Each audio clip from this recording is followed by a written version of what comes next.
What up, YouTube? Good morning. Unsecure from the skiff. Your boy Big Poppy back at it again, doing the damn thing. Waited. Ooh, I waited. Ooh, I wanted so bad to do this on Thursday. Then I wanted to do it on Friday. Then Saturday, then Sunday. But I knew I couldn't. Once I missed the window, I had to wait. So I waited till today. And here we are. So first, Clara, my niece. Happy graduation, girlfriend. She gets to move on from high school to college. She's going to do something special. I know it. I know it. But you got to keep foot on the throttle. You got to stay focused. You got to continue to live and be great. And I know you can do that. And your uncle's proud of you. So I love you. Happy graduation. To my boy, my hangout buddy, man, Big Possum. Haven't seen him in a few days, maybe a few weeks. He might be a little upset at me. But I did a video, did some shout outs. Somebody hit me up and said, "You forgot Possum?" I said, "No, I didn't forget Possum." I said there was a special date, a special place and time for Possum, which is here today, right now. So Possum, I love you, boy. I miss you. I'll see you here in the next week or so, okay? I think he's down in Daytona chasing some women around, NASCARs and moonshine. So who knows what he's up to, all right? And then the other reason, really, I set back. This week end is really, really, really difficult for me. It always has been. I have lost friends. I know friends that have lost friends. And so I asked you to do me a favor this week. And I don't call it a celebration. It's a day of mourning for many of us, and especially for the families who lost sons, daughters, brothers, mothers, husbands. Um, it's hard. It really is hard. And so I ask that if you're going to cook out and you're going to throw a big rack on the grill and do whatever you do, you pour that glass of Crown or whiskey or beer or whatever it is. Before you take a drink of that, pour a little out. Acknowledge the men and women above who made the ultimate sacrifice, wrote the greatest check of all, and gave us the opportunities that we have. To continue to live on. I certainly would appreciate it, and I know so many others would. Um, and to my brothers and sisters who are out there going through heartache, trouble, I love you. I'm here, fighting the good fight just like you. And if you need me, I'll always be here.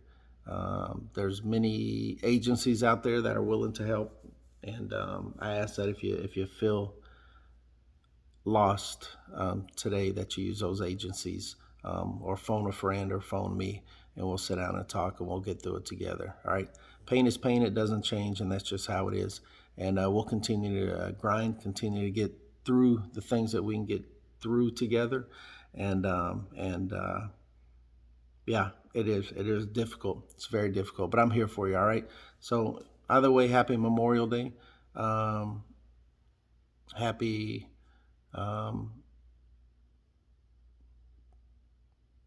yeah, one of those days. I'm here for you, okay?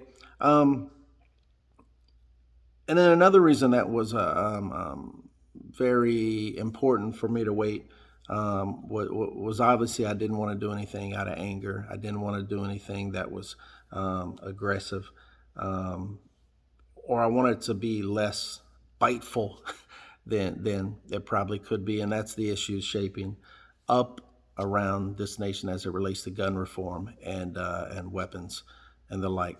And I wanted it to be clear, and I want everybody to understand. I absolutely believe in the Second Amendment and the right to bear arms, but I also absolutely believe, when following the Second Amendment, the right to bear arms should not mean I need an AR-15 in my house to defend myself.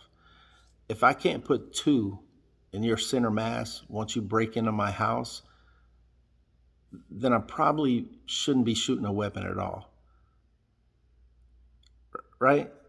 Or I shouldn't be shooting a weapon without the appropriate training because it's a constitutional carry state. Or pick a topic, right?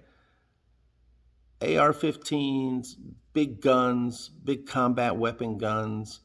Um, you want to collect them? Collect them without the magazine. You shouldn't be shooting them. There's no reason whatsoever for anybody to shoot that type of weapon at somebody entering their house in order to protect their house. Period.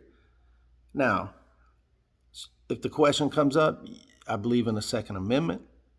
I believe in the right to bear arms, but I also believe in the right to proper legislation to determine who should carry said weapons. Why do I believe that? We profile and stereotype when it comes to driver's licenses, right? We figure out who we're going to sell to when somebody walks on a car lot. You're already being stereotyped. How about big tobacco? You can't smoke till you're 21, but you can die for this country at 18. That's a little conflicting, don't you think? So the point is, we have precedent all over the place about what we think should happen versus what actually happens in America. And this idea that somebody's coming for your guns that you probably don't need anyways is absolutely asinine. The Supreme Court in 2008 heard oral arguments, McConnell versus, or 2010, McConnell versus City of Chicago. 2008, it was Heller versus District of Columbia. In 2021, there were oral arguments about New York against another defendant, where the Supreme Court, through those oral arguments, said, based on the preemptive laws of states, those people could carry handguns. And those cases should have been won based on the merits of what they were. And it was somebody's right to carry a handgun, and a state could not step on those rights.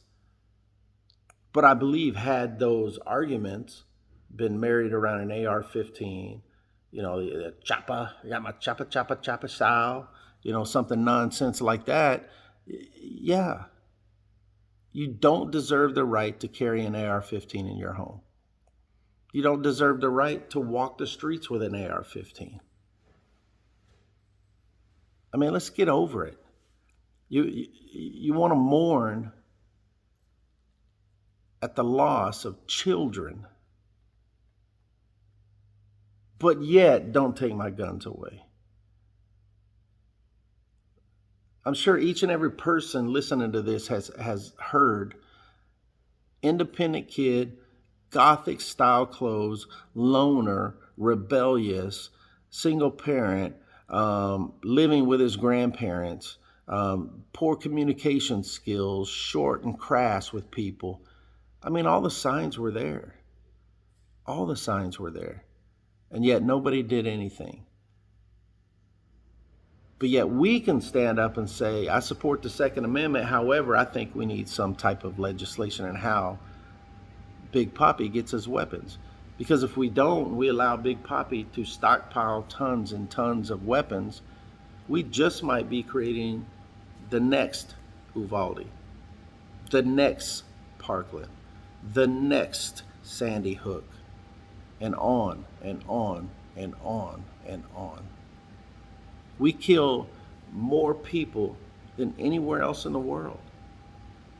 Europe has gun laws. Asia has gun laws, but they don't have people rolling into their schools and killing innocent children for no earthly reason whatsoever. So to be quite frank, I don't give a damn what anybody says about what I say. What I say is my opinion. What I care about are the end results. And what I care about is being able to take my child to school, drop them off, and know that they're going to be safe, that they're going to be able to be educated, and that the person that has the weapons legally or illegally really has a right to have them. And if they decide to come into one of those schools where my children go to school,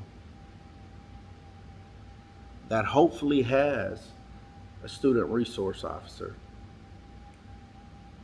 has the capability to put 2 to the chest and 1 to the head. And then we move on and we call it a day. And to you guys who think that we need more prayer and more discipline at home, or prayer in the school, how are you going to measure that? I never went to church a day in my life. Well, I take that back. I never went to church growing up a day in my life. The only time I heard God was in vain. And we didn't pray before or after meals. But I think I turned out all right. I turned out pretty educated. I've got a couple of degrees. I served my country. And yet I didn't go around shooting up schools or shooting up stores or shooting up city blocks for no apparent reason at all. I didn't do any of that. But if I hadn't told you that, maybe you would have presumed something else. Maybe you would have presumed my success was built on the back of these ideas. You want to stop gun violence? Did we or did we not pray after Sandy Hook? Didn't we acknowledge the tragedy and that we were praying for the families? And in Parkland, didn't we acknowledge the tragedy and that we were praying for the families? Tell me how that worked out. Or better yet, have the parents in Uvalde tell you how that worked out. People need to get a clue. You really do. You need to get a clue. And if you want to chat about it, you know where to find me. Unsecured from the Skiff. On a very rough weekend. It's your boy Big Papi. Republican, Democrat, Independent, Black, White, Brown.